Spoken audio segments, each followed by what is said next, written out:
누가복음 15장 8절부터 10절까지 있는 말씀입니다. 제가 여러분들을 대신해서 말씀을 읽을 테니까 여러분 눈으로 말씀을 잘 따라서 읽으시기 바랍니다. 어떤 여자가 10드라크마가 있는데 하나를 잃으면 등불을 켜고 집을 쓸며 찾아내기까지 부지런히 찾지 아니하겠느냐. 또 찾아낸즉 벗과 이웃을 불러 모으고 말하되 나와 함께 즐기자. 잃은 드라크마를 찾아 내었노라 하리라. 내가 너희에게 이르노니 이와 같이 죄인 한 사람이 회개하면 하나님의 사자들 앞에 기쁨이 되느니라. 아멘. 우리가 계속해서 하나님이 원하시는 참된 교회에 대해서 말씀을 나누고 있지요. 특별히 우리가 성도들과의 이 수평적인 관계에서 어떤 교회가 참된 교회인가 두 차례 말씀을 제가 드렸는데 교회 안에 있는 성도들이 그리스도의 사랑으로 서로 하나가 되는 교회가 참된 교회다 말씀을 드렸고, 또 겸손하게 서로 먼저 섬기는 교회가 참된 교회라고 말씀을 드렸습니다. 근데 여러분, 정말 제가 한 설교 내용을 떠나서 여러분 한번 생각해 보세요. 진짜 좋은 교회는 그거예요. 그렇죠? 예, 정말 그리스도의 사랑으로 성도들이 하나가 딱 되는 교회, 그리고 서로 겸손하게 먼저 잘 섬기는 교회, 그러면 진짜 좋은 교회고 하나님의 영광 받으시는 교회이지요. 또 하나님과의 수직적인 관계에서 어떤 교회가 참된 교회냐면 자기의 생각과 자기의 욕심에 따라서 교회 생활하는 것이 아니라 성령의 인도하심을 따르는 교회가 참된 교회라고 말씀을 드렸고, 지난주에는 하나님의 주권을 인정하는 교회가 참된 교회라고 말씀을 드렸습니다. 모든 영역에서 하나님이 우리의 삶을 인도해 가신다, 또 하나님이 우리의 삶의 주인이 되신다, 이런 것들을 인정하는 교회가 참된 교회라고 말씀을 드렸습니다. 뭐 건물 좋고 또 뭐 사람들 많이 모이고 이런 교회가 그런 진짜 좋은 교회가 아니라 이런 내용들이 있는 교회가 진짜 참된 교회라고 말씀을 드렸죠. 그리고 제가 지난주에 삶의 모든 영역에서 하나님의 주권을 인정하며 삽시다 이런 말씀을 드렸는데, 근데 그거는 정말 말처럼 쉽지는 않아요. 그렇죠? 모든 삶의 영역에서 내 시간도 하나님의 것입니다. 내 물질도 하나님의 것입니다. 오늘 하루의 삶도 하나님의 것입니다. 이런 것들을 다 인정하며 사는 것이 참 좋은데 이게 말처럼 쉽지가 않다는 거예요. 그래서 이것을 잘 실천하기 위해서 제가 좋은 팁을 하나 여러분들에게 드린다고 해서 드렸는데, 그게 뭐냐면 매일 입술로 고백하는 것입니다. 매일매일 순간순간마다 우리가 훈련이 될 때까지 입술로 고백하는 거예요. 뭐라고 고백한다고요? 나는 주인이 아닙니다. 죽으시고 부활하신 주님이 내 삶의, 내 인생의 주인이십니다. 이게 내 머릿속에 항상 각인이 되어 있어야 돼요. 그래서 매일 어떤 순간이든지 우리가 어디 가든지 이거를 고백을 하는 것입니다. 나는 주인이 아닙니다. 죽으시고 부활하신 주님이 내 삶의 주인이십니다. 오늘 하루의 삶 속에서도 주님이 주인이십니다. 이렇게 우리가 고백을 하는 거예요. 그래서 처음에는 이게 그냥 단순히 입술로 고백이 될지 모르겠지만 이게 생활의 습관처럼 돼야 됩니다. 진짜로. 그래서 내 생각이 이렇게 바뀌어야 돼요. 내 모든 삶의 환경과 또 삶의 모든 영역에서 하나님이 내 인생의 주인이 되십니다. 이것이 고백이 되어질 때에 진짜 우리가 참된 그리스도인의 삶을 살 수 있고, 또 그런 성도들이 모인 교회가 진짜 참된 교회라고 하는 거죠.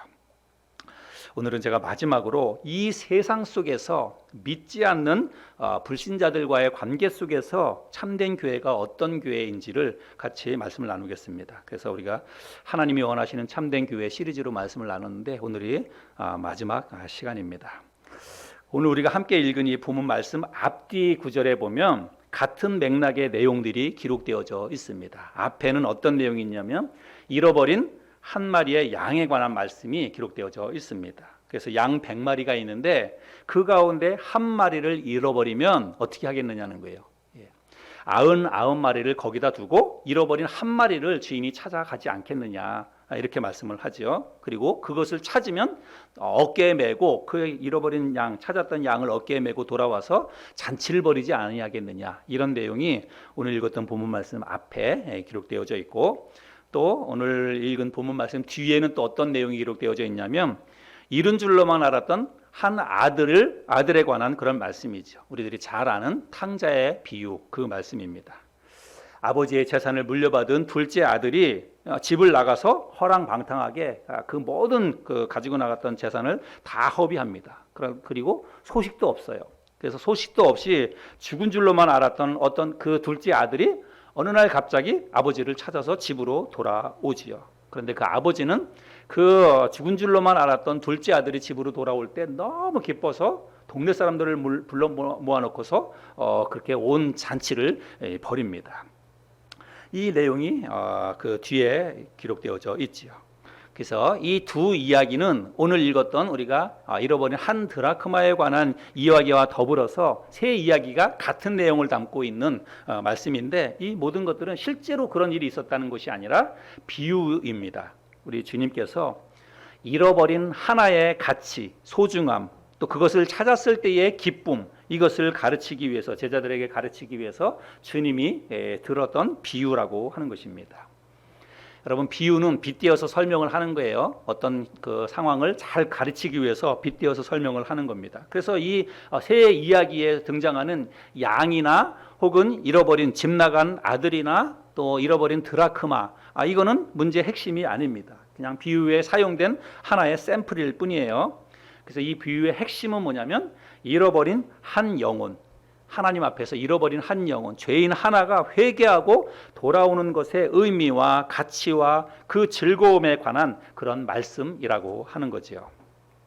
오늘 우리들이 읽었던 본문 말씀 10절에 보면 그것을 이야기하고 있는데, 내가 너희에게 이르노니 이와 같이 죄인 한 사람이 회개하면 하나님의 사자들 앞에 기쁨이 되느니라. 그래서 이 비유의 핵심은 잃어버린 하나를 다시 찾았을 때의 그 기쁨, 이것을 이야기하는 것입니다. 오늘 우리들이 함께 드라크마에 관한 이 비유의 말씀을 읽었는데, 여러분, 이 드라크마라고 하는 것은 화폐의 단위입니다. 그 당시에 유대 사회에서 실제로 사용되었던 그리스 화폐예요. 그리스 화폐이고 이거는 은전입니다. 은으로 만들어진 화폐입니다. 그런데 한 드라크마를 잃어버렸다 그랬죠. 근데 이 한 드라크마는 그 당시에 노동자 하루의 품삯이라고 그렇게 이야기합니다. 그리고 성경에 보면 또 데나리온이라고 하는 화폐도 등장하지요. 이 데나리온이라고 하는 것은 로마의 화폐입니다. 그리고 드라크마는 그리스 화폐이고, 이 데나리온과 드라크마는 화폐의 그 가치가 같아요. 그래서 한 데나리온도 노동자 하루의 품삯이고 또 한 드라크마도 노동자 하루의 품삯이라고 하는 것입니다. 드라크마를 우리가 직접 보지는 못했는데 여러분 앞에 자막의 그림을 한번 보실까요? 이게 그 드라크마 화폐의 그 은전입니다. 이제 저렇게 어떤 신의 그런 모습이 그려져 있는 그런 은전이지요. 근데 이 여인이 한 드라크마를 잃어버렸다고 그러는데 동전 하나를 잃어버린 거예요. 근데 우리가 쉽게 생각할 때 그냥 뭐 100원짜리나 500원짜리나 이런 동전 하나를 잃어버렸다고 생각하면 안 됩니다. 뭐 우리는 뭐 500원짜리나 100원짜리 하나 집안에서 잃어버리면 그냥 뭐 찾으면 찾는 거고 못 찾으면 그냥 못 찾는 거예요. 장롱 속에 들어가서 못 찾으면 그냥 그런가 보다 하고 넘어가요. 근데 이게 동전이요, 노동자 하루의 품삯이에요. 그러면 뭐 큰 금액이죠. 그러니까 그거를 그 집안에서 잃어버리면 열심히 찾겠죠. 근데 이 여인이 여자가 10드라크마를 가지고 있었는데 그 가운데 한 드라크마를 잃어버렸다라고 말씀을 하고 있습니다. 이거는 주님이 의도적으로 이제 이렇게 비유를 드셨어요. 우리 주님께서 제자들을 가르치기 위해서 비유를 드셨는데 우리 주님이 굉장히 치밀하고 그리고 계산적이고 그리고 아주 사실적인 그런 비유를 들었다는 것입니다. 그냥 한 드라크마를 잃어버렸다 이렇게 이야기하지 않고 뭐 5개 가운데 하나를 잃어버렸다 그렇게 하지 않고 주님이 10드라크마를 가지고 있는데 그 가운데 하나를 잃어버렸다 이렇게 말씀을 하셨는데, 이거는 우리는 잘 이해하지 못하지만 이 당시에 유대 사회의 결혼 풍습과 연관이 있습니다. 이 당시에 유대 사회에서 결혼할 때 남자가 여자에게 사랑의 증표, 우리는 뭐 반지나 뭐 목걸이나 이런 걸 주잖아요. 그 당시에 유대 사회에서는 사랑의 증표를 줄 때, 그리고 이게 또 결혼 지참금의 한 일부이기도 했다고 그럽니다. 10개의 드라크마를 고리를 꿰어서 이렇게 동그랗게 만드는 거예요. 그래서 여자의 머리에 화관처럼 그거를 씌워주는 것입니다. 이게 사랑의 증표예요. 그리고 결혼 지참금이 그것뿐은 아니겠지만 결혼 지참금 가운데 하나입니다. 그래서 내가 이제 이 여자와 결혼하겠습니다 라고 하는 그런 약속이 담겨져 있는 그런 거라는 거예요. 그래서 그거를 받은 여인은 계속해서 머리에 그거를 쓰고 다닌다는 거예요. 나는 이 남자의 사랑을 받는 사람입니다. 라고 하는, 그래서 나는 이제 결혼한 사람입니다. 혹은 결혼할 사람입니다. 이런 증표로 그걸 쓰고 다닌다는 거예요. 그런데 여인의 입장에서 여러분 그게 항상 10개가 있어야 되는 거예요. 10개가 이렇게 고리로 만들어져야 되는데 그 가운데 하나를 잃어버렸다는 거예요. 여러분 그러면 그거 하나 찾아야 되는 거예요? 안 찾아도 되는 거예요? 반드시 찾아야 되는 거예요. 예, 그래서 주님께서 이렇게 의도를 가지고 이렇게 이야기를 하셨다는 그런 말씀입니다. 아마도 이 비유에 등장하는 이 여인은 이 드라크마를 어디에서 잃어버렸냐면 집 안에서 잃어버렸습니다. 그리고 한밤중에 그거를 잃어버렸습니다. 그런 내용을 우리가 8절을 통해서 확인해 볼 수 있는데 8절에 보면 등불을 켜고 집을 쓸며 찾아내기까지 부지런히 찾지 아니하겠느냐 이렇게 말씀하고 있습니다. 그러니까 등불을 켠다는 것은 밤에 잃어버렸다는 것이고 집안을 쓸고 다니면서 찾는다는 것은 집안에서 잃어버렸다는 그런 내용이 되겠죠. 여기 우리 집사님도 계시고 저도 있고 우리 군대에서 잠깐 이렇게 지금 휴가 나와 있는 다우리도 있는데 군대 다녀오신 남자분들은 다 아십니다. 야간 군대에서 사격 훈련을 하지요. 근데 사격을 훈련을 하는데 주간에도 하지만 야간 사격도 훈련을 해요. 뭐 전쟁은 뭐 낮에만 일어나는 게 아니니까 그 야간에 이제 뭐 전쟁을 대비해서 훈련을 합니다. 근데 야간 사격 훈련을 하다가 예를 들어서 그 탄피 하나를 잃어버렸다. 예, 군대 다녀오신 분들도 있고 다우리도 군대 생활하는데 만약에 야간 사격 훈련을 하다가 어떤 병사 하나가 총을 쏘고 났는데 탄피를 하나 잃어버렸어요. 그럼 어떻게 합니까? 다우리 어떻게 해요? 탄피 다 같이 찾아야 되죠. 그거 안 찾아도 되는 거예요? 예, 탄피라고 하는 것은 총을 쏘고 나서 그 껍데기예요. 근데 그거는 사실 아무짝에도 쓸모 없어요. 그런데 그 탄피는 반드시 찾아야 됩니다. 그냥 총을 땅 쏘면 그 탄피가 날아가요. 텅 튕겨서 나갑니다. 그래서 그 앞에다 철모를 대고 못 날아가게 하는데 어떤 경우에는 철모 맞고 딴 데로 튀어가요. 낮에 같으면 찾기가 쉽지만 밤에는 튀어나가면 그거 찾기 힘들어요. 그래서 굉장히 신경을 많이 쓰는데 그 탄피 하나는 이미 사용하고 난 것이기 때문에 사실은 뭐 안 찾아도 그만입니다. 그런데 군대에서는 그 탄피는 반드시 찾아야 됩니다. 만약에 못 찾으면 진짜로 찾을 때까지 모든 병사들뿐만이 아니라 뭐 소대장, 선임하사 다 막 쓸고 다니면서 찾아야 돼요. 왜 찾아야 되느냐면 그 탄피는 이미 사용된 것이기는 하지만 만약에 그거를 찾지 못하면 총알 하나를 잃어버린 것과 똑같아요. 예, 그러면 그거는 나중에 가면 이제 문제가 될 수도 있어요. 예, 그렇기 때문에 그 탄피를 반드시 찾아야 한다는 것입니다. 마치 이 여인에게 있어서 잃어버린 한 드라크마도 이제 그런 의미를 담고 있다라고 생각하시면 됩니다.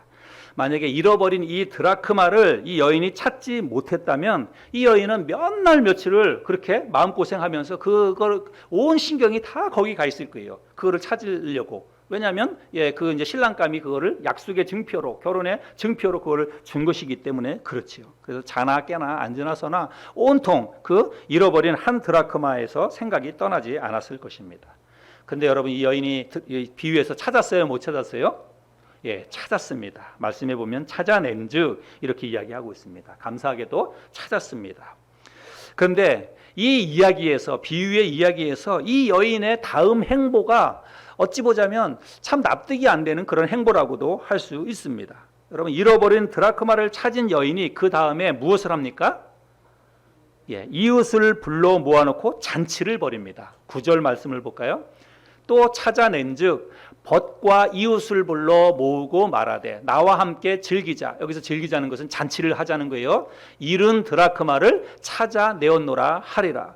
그래서 여러분 자기가 그 드라크마 하나, 은전 하나를 잃어버렸는데 그거를 찾으니까 너무 기뻐가지고 동네 사람들, 이웃들을 불러 모아놓고 잔치를 벌이고 있는 것입니다. 그리고 우리가 오늘 읽지 않았지만 앞에 있는 그 이야기, 잃어버린 양 한 마리를 다시 찾은 그 주인도 똑같이 그와 같이 합니다. 5절, 6절 말씀해 보면 또 찾아낸즉 즐거워 어깨에 메고 집에 와서 그 벗과 이웃을 불러 모으고 말하되 나와 함께 즐기자. 나의 잃은 양을 찾아내었노라. 여러분 그 동전 하나 잃어버리고 양 한 마리를 잃어버렸는데 그거를 다시 찾았을 때 동네 사람들을 다 불러 모아놓고 잔치를 벌입니다. 그러면 여러분 이거는 배보다 배꼽이 더 큰 거예요. 사실은 어찌 보자면 실제로 잃어버렸던 것보다 동네 사람들을 불러 모아놓고 잔치를 벌이려면 비용적으로 생각하면 더 많은 비용이 들어가는 것입니다. 죽은 줄로만 알았던 둘째 아들이 멀쩡히 살아왔을 때 그 아버지도 역시 그와 같이 하거든요. 23절과 24절 말씀해 보면, 그리고 살찐 송아지를 끌어다가 잡으라. 우리가 먹고 즐기자. 이 내 아들은 죽었다가 다시 살아났으며 내가 잃었다가 다시 얻었노라 하니 그들이 즐거워하더라. 그래서 둘째 아들을, 죽은 줄로만 알았던 둘째 아들이 다시 돌아왔을 때 뭐 소를 잡아가지고 동네 잔치를 벌입니다. 근데 그거는 뭐 우리가 생각할 때 죽은 줄 알았던 아들이 돌아왔으니까 뭐 그 정도 할 수 있겠다 이렇게 생각하지만, 여러분 사실 그렇지 않아요. 그 아들이 아버지의 재산을 다 미리 달라 그래가지고 나가가지고 뭐 사업을 하다 마음먹은 것도 아니고 그야말로 허랑방탕하게 그렇게 생활하다 다 쫄딱 망했어요. 거지꼴이 된 것입니다. 그리고 아버지한테 이제 돌아왔는데, 여러분 이게 뭐 자랑할 일입니까? 동네 사람들 불러놓고 잔치 벌일 일이에요? 사실은 창피한 일이잖아요. 그런데 그 아버지가 그렇게 하고 있다는 것입니다. 그래서 이 비유에 등장하는 그 다음 이야기들은 사실은 어찌 보자면 이렇게 꼭 납득이 되는 그런 이야기는 아닙니다. 근데 이 이야기가 모두가 다 비유라고 하는 것입니다. 주님께서 제자들을 가르치기 위해서 비유로 이 이야기를 설명을 하신 것인데, 무엇을 가르치기 위함이냐면 잃어버린 한 영혼의 소중함과 가치에 대해서 가르치기 위해서 이런 비유를 두셨다는 것입니다. 여러분, 하나님의 입장에서 볼 때 잃어버린 죄인 하나가 회개하고 이 돌아오는 것이 얼마나 기쁘고 얼마나 감사한 일인가, 이것을 가르치기 위해서 주님이 이런 비유로 제자들을 가르치셨다는 그런 내용입니다. 물론 여러분, 하나님의 입장에서 보자면 99마리의 양도 하나님의 입장에서는 너무나 소중합니다. 그리고 9개의 드라크마, 여러분 뭐 어떤 그 돈의 가치로 보자면 하나보다는 9이 훨씬 더 큰 거잖아요. 그렇기 때문에 9개의 드라크마도 역시 중요하고, 집 안 나가고 그 아버지 옆에서 그렇게 아버지 옆에서 일을 돕고 집에서 집안일을 잘 돌봤던 그 맏아들은 오히려 더 소중한 아들일 수도 있습니다. 그런데 여러분, 그들은 지금 하나님 편에 보자면 다 지금 하나님의 품 안에 있는 그 자식들이라고 하는 거예요. 근데 하나님의 그 관심사는 당연히 잃어버려진 것, 잃어버려진 것에 하나님의 그 관심이 있다라고 하는 것입니다.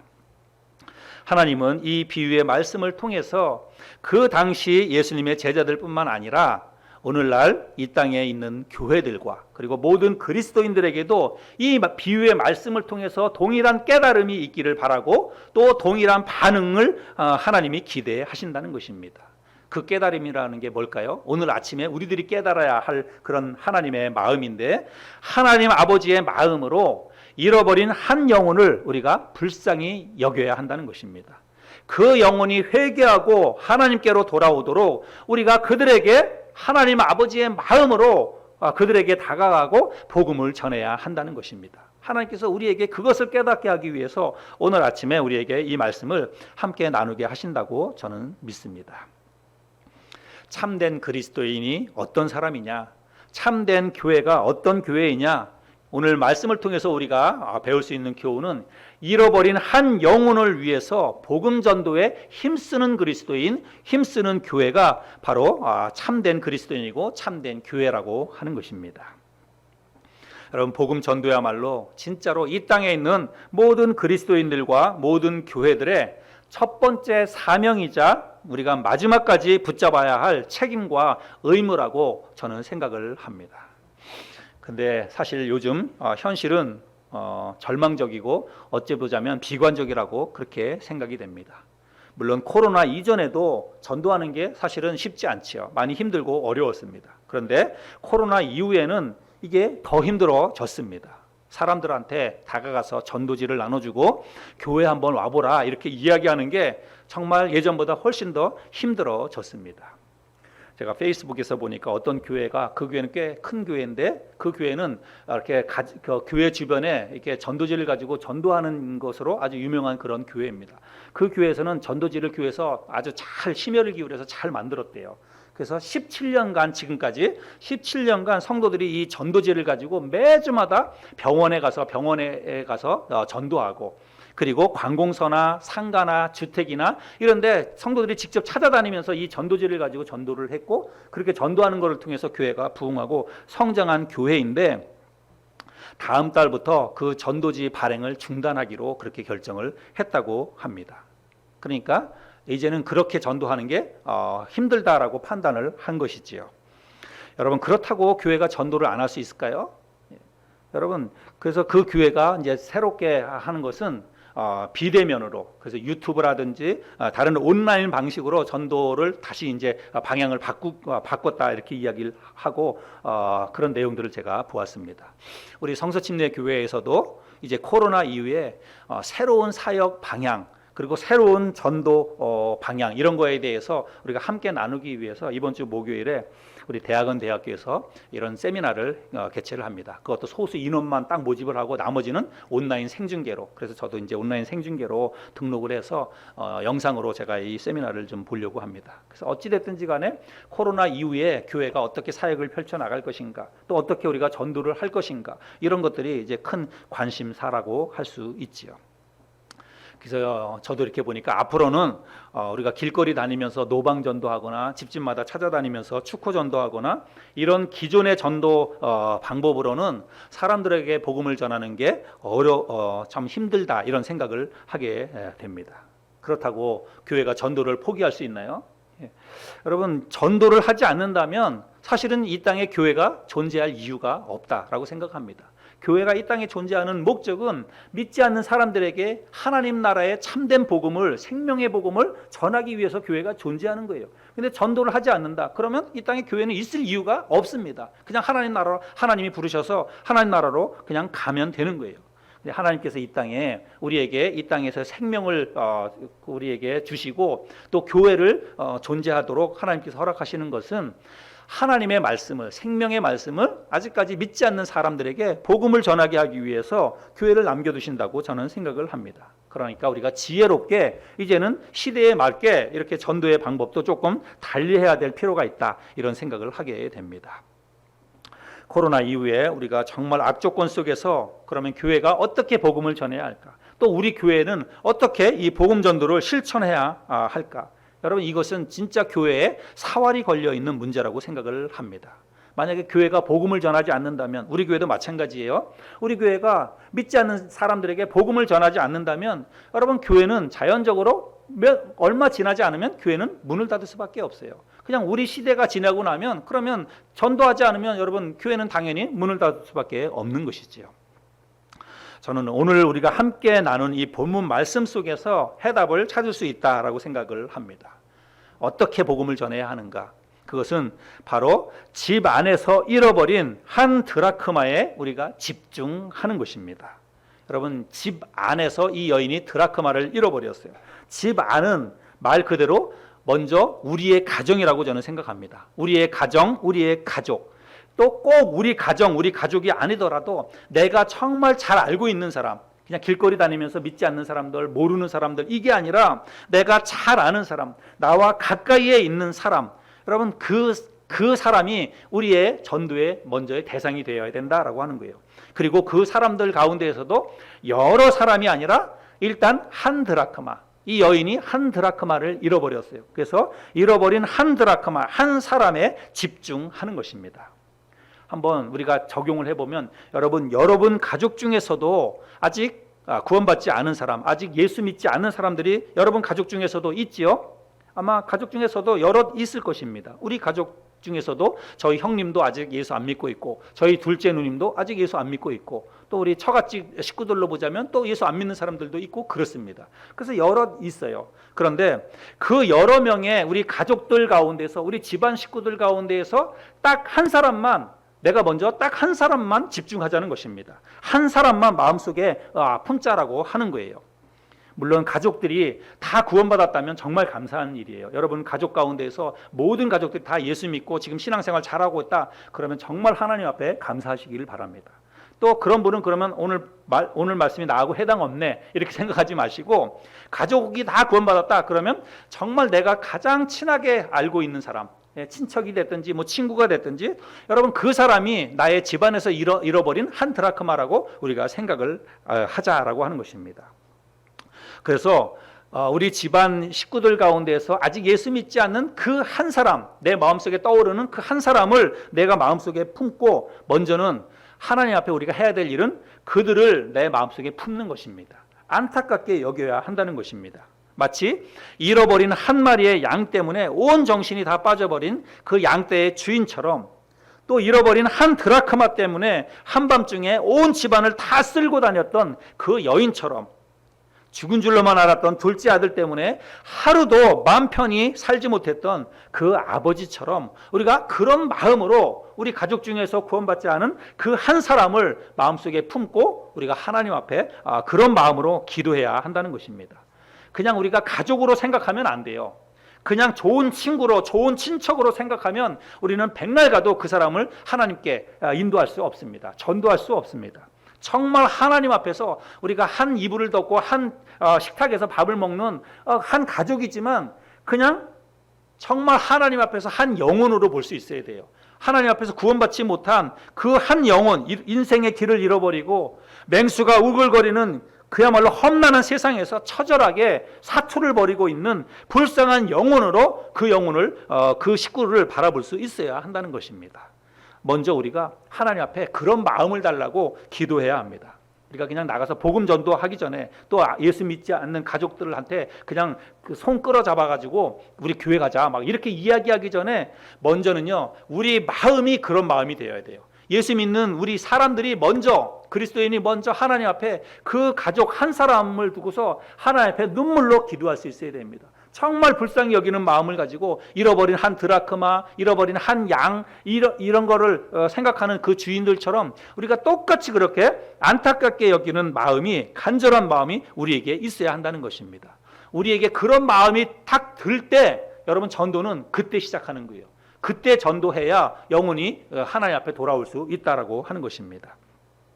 저도 저희 아버님 그 복음 전하는 이야기를 몇 번 드렸지만, 저도 신학교에 가서 채플 시간에 기도하는 가운데 하나님 앞에 예배드리는 중에 강사 목사님의 말씀을 듣고 저희 아버지를 생각할 때 진짜 그런 마음이 들었어요. 그래서 그 예배 시간에 얼마나 눈물이 나는지 모릅니다. 하나님 앞에, 하나님, 내가 목사가 되겠다고 여기 신학교에 와 있는데 저희 아버지, 저희 어머니 하나님께 인도하지 못하면 제가 어떻게 목사가 될 수 있겠습니까? 정말 저희 아버지, 어머니가 너무 불쌍하게 여겨지는 거예요. 그래서 눈물로 기도했습니다. 그리고 하나님 앞에 작정하고 한 달을 메어 달려서 기도했습니다. 우리 아버지, 우리 어머니 꼭 구원받게 해달라고, 천국 가게 해달라고, 그리고 복음 전할 수 있는 기회를 달라고 그렇게 기도했어요. 내 마음이 그렇게 간절해지니까 하나님께서 기회도 만들어주시고, 그리고 저희 아버지, 어머니에게도 복음이 전해질 수 있도록 그렇게 길이 열리더라는 것입니다. 여러분, 우리 여러분의 가족 중에서도 아직 구원받지 못한, 또 아직 신앙생활하지 않고 있는 가족이 있다면, 여러분, 중요한 거는 내가 변해야 돼요. 예수 믿는 내가 먼저 변해야 되고, 내가 먼저 그 영혼을 두고 하나님 앞에 간절한 마음이 들어야, 그래야 그 영혼에게 우리가 교회 가자는 말도 할 수 있고, 그리고 예수 믿어야 된다라고 하는 그런 말도 할 수 있다는 것입니다. 그래서 먼저는 여러분, 우리가 전도 어렵게 생각하지 말고 그냥 우리가 밖에 나가서, 또 전도 이제 코로나 이후에 우리가 어떻게 전도할까, 여러분 그런 거 생각하지 마세요. 이제는 진짜로 그렇게 전도하는 게 정말 힘들고 어려워졌습니다. 정말 내가 아는 사람, 나와 밀접한 관계가 있는 사람, 내가 정말 친하게 지내고 있는 사람, 여러분 그 사람들만 전도해도 우리는 전도하기가 너무 전도할 영혼들이 많은 거예요, 사실은. 그래서 그냥 우리가 막 전도는, 이제 코로나 이후에 전도는 끝났다, 교회가 전도하는 게 사람들한테 그 피해가 된다, 여러분 이렇게 생각하지 마세요. 진짜로 내가 알고 있는 사람, 아직 나와 연관되어 있는 사람들 가운데에서도 예수 믿지 않는 사람, 그 사람만 전도하기에도 우리가 벅차요. 그래서 그 사람들을 전도해야 하는데, 정말 내가 내 마음속에 간절한 마음을 달라고, 그 영혼들을 향해서 불쌍히 여기는 마음을 달라고, 눈물을 흘리면서 기도할 수 있는 그런 애타는 마음을 나에게 먼저 달라고, 그렇게 우리가 기도했으면 좋겠어요. 그런 간절한 마음이 생겼을 때 우리가 나가서 그 사람에게 복음을 전하고, 교회 가자고, 예수 믿어야 된다고, 나와 함께 천국 가자고 이렇게 얘기할 수가 있게 된다는 것입니다. 시편 126편 5절 6절에 보면, 눈물을 흘리며 씨를 뿌리는 자는 기쁨으로 거두리로다. 울며 씨를 뿌리러 나가는 자는 반드시 기쁨으로 그 곡식단을 가지고 돌아오리로다. 여러분, 우리가 눈물을 흘리면서 씨를 뿌려야 열매를 거둘 수 있다라고 말씀하고 있습니다. 우리의 마음속에 그런 간절한 마음이 생길 수 있게 되기를 바랍니다. 여러분, 하나님이 원하시는 참된 교회는 복음 전도에 힘쓰는 교회입니다. 코로나 사태, 여러분 이거와 상관없어요. 우리가 이 코로나 사태 때문에 우리가 합리적인 이유를 들어서 핑계를 댈 수 있습니다. 그러나 여러분 그렇게 하면 안 됩니다. 교회의 존재 목적은 코로나 이전이나 코로나 한참 번성할 때나 아니면 코로나 이후에나 교회의 존재 목적은 복음 전도에 있습니다. 예수 믿지 않는 사람들에게 복음을 전하라고 교회를 이 땅에 남겨두시는 줄로 믿습니다.